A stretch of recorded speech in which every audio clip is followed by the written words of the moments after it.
Hello everyone, this is Sudhir and welcome to our YouTube channel. Today we discuss last topic of this chapter. जो है हमारा topic है वो है consequence of migration. आज हम जो डिस्कस करेंगे वो करेंगे प्रवास के परिणाम। जो प्रवास के जो परिणाम है उन चीज़ों के बारे में डिस्कस करेंगे कि कौन कौन से जो परिणाम है वो आपको देखने को मिलते हैं बेटा। तो जो टॉपिक है वो आपको पता चल गया कि कौन सा जो टॉपिक है उसके बारे में डिस्कस है वो कर रहे हैं आप लोगों के साथ।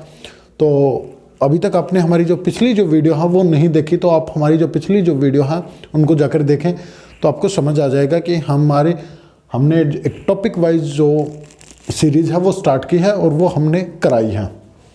जब आपका पिछला जो टॉपिक है वो क्लियर होगा तो ही आप आगे ये जो वीडियो है उसको समझ पाएंगे। और ये काफ़ी इम्पोर्टेंट है क्योंकि बोर्ड के जो एग्ज़ाम होते हैं उसमें 5 नंबर का जो क्वेश्चन है वो लगभग 90% है वो इन्हीं में से पूछा जाता है इस चैप्टर से। तो चलिए स्टार्ट करते हैं बेटा। और तो हम जो कंसिक्वेंस है वो पढ़ेंगे और हम 4 कंसिक्वेंस है वो पढ़ेंगे बेटा। 4 कंसिक्वेंस है उन चीज़ों के बारे में डिस्कस करेंगे। पहला आता है इकोनॉमिक्स कंसिक्वेंस। मोस्टली जो पीपल हैं वो मिग्रेट करते हैं फॉर इकोनॉमिक्स गेन, ज़्यादा से ज़्यादा आर्थिक लाभ को प्राप्त करने के लिए और इकोनॉमिक्स बेनिफिट। देखिए जो लोग हैं जो प्रवास करते हैं उनका मुख्य उद्देश्य क्या होता है कि ज़्यादा से ज़्यादा जो पैसा है वो कमाना, इकोनॉमिक्स जो कंडीशन है वो अपनी वो बेटर करना, ये मुख्य उद्देश्य होता है लोगों का। तो ज़्यादातर जो लोग इंटरनेशनल जो माइग्रेशन करते हैं वो रेमिटेंस भेजते हैं। रेमिटेंस का मतलब होता है हुंडिया। जो इंटरनेशनल जो माइग्रेशन करते हैं दूसरे देशों से हमारे देश में जो फॉरेन जो करेंसी है उसको भेजा जाता है, तो जिसको रेमिटेंस है या हुंडिया बोला जाता है। रिमिटेंस है वो बोला जाता है हुंडिया। दूसरे देश से हमारे देश में जब हम फॉरेन करेंसी को प्राप्त करते हैं तो उनको बोला जाता है। दूसरे देशों से जो लोग हैं वो पैसा भेजते हैं अपने परिवार के लिए, अपनी इकोनॉमिक्स कंडीशन को बेटर करने के लिए या किसी आवश्यक काम के लिए जो पैसा है वो भेजते हैं अपने घर परिवार पे। और तो ये क्या हुआ, टू देयर फैमिली, उनकी फैमिली के लिए जो पैसा है वो भेजते हैं। 2007 की एक रिपोर्ट, वर्ल्ड बैंक की एक रिपोर्ट थी, उसमें बताया गया कि India is the top receiver. जो रेमिटेंस है उसको प्राप्त करने वाली इंडिया क्या है, एक टॉप रिसीवर है। इंडिया 2007 में इंडिया ने जो पैसा जो प्राप्त किया या फॉरेन जो करेंसी है वो प्राप्त की बेटा, वो कितने की 27 billion US dollar, 27 billion US dollar जो है वो प्राप्त किए। सेकंड नंबर पे आता है चाइना 25.7 बिलियन यूएस डॉलर और थर्ड पे आता है मैक्सिको 25 बिलियन यूएस डॉलर है वो प्राप्त किए हैं। अब बात कर लेते हैं कि सबसे ज़्यादा है कि जो रेमिटेंस है वो किस राज्य को, कौन से जो स्टेट है उसको प्राप्त होती है। तो सबसे ज़्यादा है वो पंजाब, केरला और तमिलनाडु, इनको प्राप्त होती है। Receive amount from their international migrants, जो अपने जो इंटरनेशनल जो लोग प्रवास करते हैं वो ज़्यादातर इन्हीं जो राज्यों से जो प्रवास है वो करते हैं बेटा। पर कुछ राज्य ऐसे हैं जो काफ़ी गरीब हैं, तो आगे मैं बात करूँगा इसमें।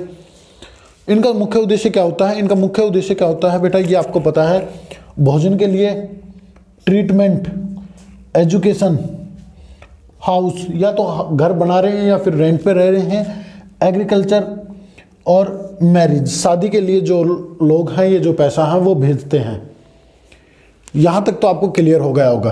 पर कुछ राज्य ऐसे हैं जैसे बिहार, हिमाचल प्रदेश, उड़ीसा, झारखंड, ये क्या है कि कुछ ऐसे स्टेट हैं बेटा कि जिसके अंदर 40% से भी नीचे या 40% से भी ज़्यादा लोग, 40% से भी ज़्यादा जो लोग हैं वो बीपीएल हैं, बिलो पॉवर्टी लाइन से भी नीचे हैं। तो इनमें भी ये जो रेमिटेंस जो भेजे जाते हैं वो एक अच्छा काम करते हैं। यहाँ पे जो गांव होते हैं उनकी डेवलपमेंट के लिए, विलेज डेवलपमेंट के लिए एक अच्छा काम करते हैं। ये जो रेमेडीज हैं वो भेजी जाती हैं। ये नहीं है कि केवल इन्हीं राज्यों को फायदा है, इन्हीं जो स्टेट है जैसे पंजाब, केरला, तमिलनाडु, इन्हीं को फायदा होता है, ऐसा नहीं है कि जो गरीब जो राज्य हैं उनको भी जो फायदा है वो आपको देखने को मिलेगा। आगे क्या है, हरियाणा, पंजाब, नॉर्थन यूपी।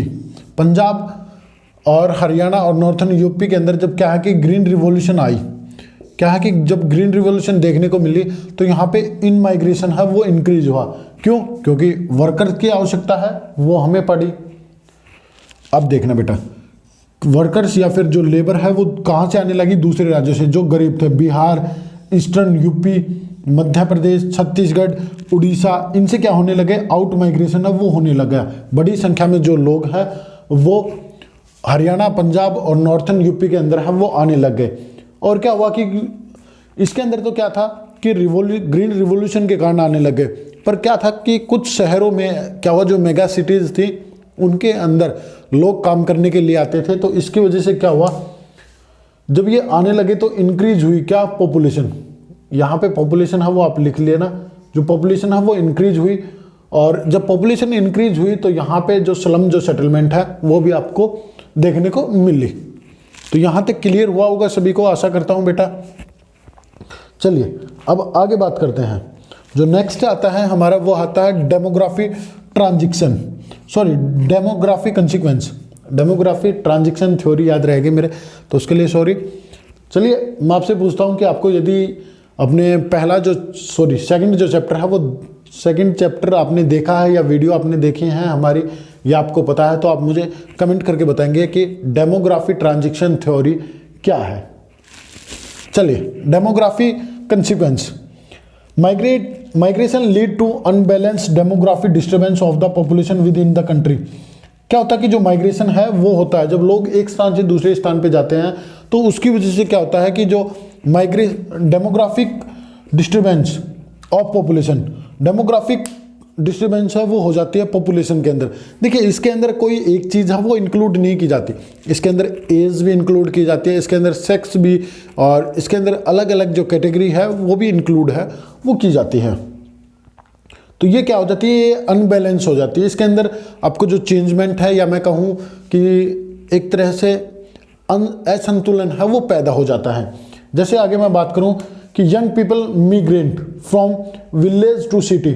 जो यंग जो लोग होते हैं जिन्हें काम की तलाश में वो एक स्थान से दूसरे स्थान पे जाते हैं, मतलब कहने का मतलब है कि वो गांव से शहर जाते हैं in search of job, job की तलाश में। और जो फैमिली जो मेंबर्स होते हैं स्टे बैक इन होम, और वो घर पे ही रह जाते हैं।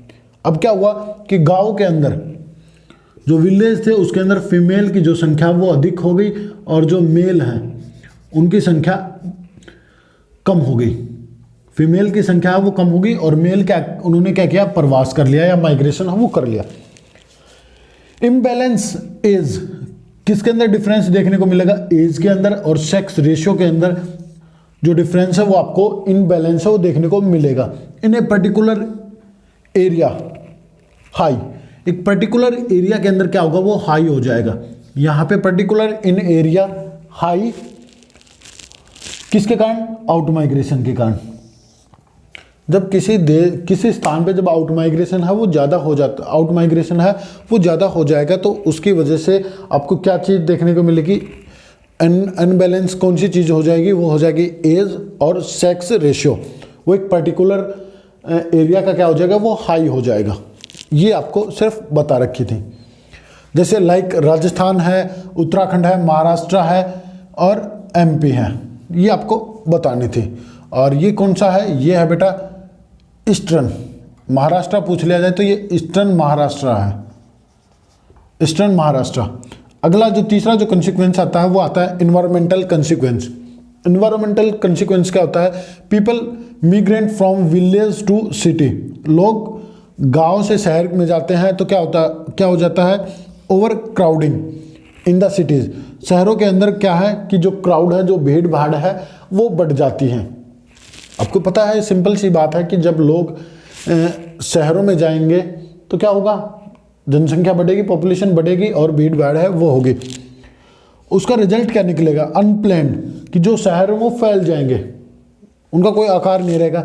एंड स्लम सेटलमेंट इंक्रीज, और जो गंदी जो बस्तियां हैं वो इंक्रीज हो जाएंगी। Over exploitation of natural resource, जब क्या होगा कि जब जनसंख्या वो ज़्यादा आएगी तो उसकी जो नीड्स हैं वो भी इंक्रीज होंगी, और जब वो इंक्रीज होंगी तो वो जो नेचुरल जो रिसोर्सेज हैं उनका ज़्यादा इस्तेमाल है वो करेंगे। और क्या होगी कि जो सिटी है, जो शहर है, फेसिंग सम सीरियस प्रॉब्लम, उनको पहले ही कुछ प्रॉब्लम होती है और जनसंख्या बढ़ने के कारण और भी ज़्यादा जो प्रॉब्लम है वो इंक्रीज हो जाती है।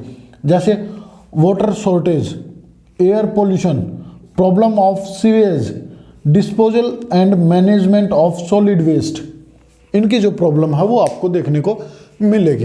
तो ये जो 3 जो कंसिक्वेंस थे वो मैंने आपको करा दिए हैं। नेक्स्ट जो वीडियो होगी उसके अंदर हमारे 2 बचे हैं, एक तो है सोशल कंसिक्वेंस और एक है अदर कंसिक्वेंस। उनकी जो वीडियो है वो भी आपको जल्दी ही देखने को मिलेगी। तो आज के लिए इतना ही था, मिलते हैं नेक्स्ट वीडियो में नेक्स्ट टॉपिक के साथ।